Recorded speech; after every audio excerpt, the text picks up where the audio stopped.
ചീർപ്പ്, നല്ല ഒന്നാന്തരം ചീർപ്പ്. ചീർപ്പുകൾ വേണോ? ചീർപ്പ്. ചേട്ടാ ഒരു ചീർപ്പ് തന്നേ. ഇതെടുത്തോ. ഒരുപാട് ഗുണങ്ങളുള്ള ചീർപ്പായത്. ഇത് വളയ്ക്കാം, ഒടിക്കാം, മടക്കാം, കല്ലുകൊണ്ടടിക്കാം, ചുറ്റിക്കൊണ്ടിടിക്കാം, നിലത്തിട്ടുരയ്ക്കാം. ഒന്നും പറ്റില്ല. സോറി, മുടി ചെയ്യുന്ന ചീർപ്പാണെന്നാ ഞാൻ കരുതിയത്. എനിക്ക് വേണ്ട. ഇതുകൊണ്ട് മുടിയും ചെയ്യാം. എന്നിട്ട് വേണം എന്റെ മുടി മുഴുവൻ പിഴുതു പോവാൻ. ഒന്ന് പോയേ. ശേ, അത്രയും നന്നാക്കി പറയണ്ടായിരുന്നു. ഛേ, ബസ് വരാൻ ഇനിയും സമയമുണ്ടല്ലോ.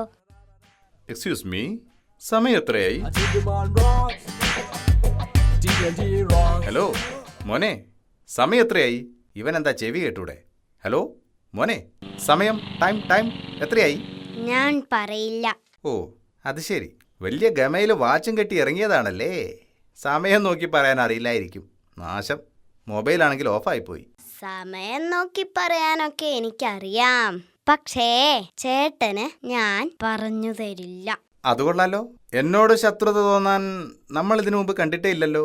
ആ, അതുകൊണ്ടാ സമയം പറഞ്ഞു തരാത്തത്. അതെ, നിങ്ങൾ എന്നോട് സമയം ചോദിച്ചു, ഞാൻ സമയം പറയും. ബസ് വരാൻ ഇനിയും സമയമുള്ളത് കൊണ്ട് നിങ്ങൾ എന്നോട് പേര് ചോദിക്കും, അപ്പ ഞാൻ പേര് പറയും. ഞാൻ നിങ്ങളുടെ പേര് ചോദിക്കും, അപ്പ നിങ്ങളുടെ പേര് പറയും. അപ്പ നമ്മള് പരിചയപ്പെടും.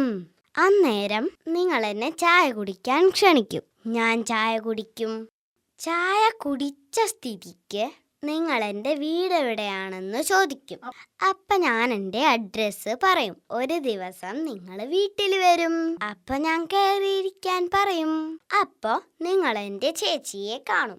ചേച്ചി സുന്ദരിയായതുകൊണ്ട് നിങ്ങൾക്ക് ചേച്ചിയെ ഇഷ്ടമാവും. അവളെ കല്യാണം കഴിക്കാൻ നിങ്ങൾ ആഗ്രഹിക്കും. അതിനെന്താ കുഴപ്പം? എന്താ കുഴപ്പമെന്നോ? ഒരു വാച്ച് പോലും സ്വന്തമായി വാങ്ങാൻ കഴിയാത്ത തനിക്ക് എങ്ങനെയാണോ ഞാൻ എന്റെ പെങ്ങളെ കെട്ടിച്ചു തരിക?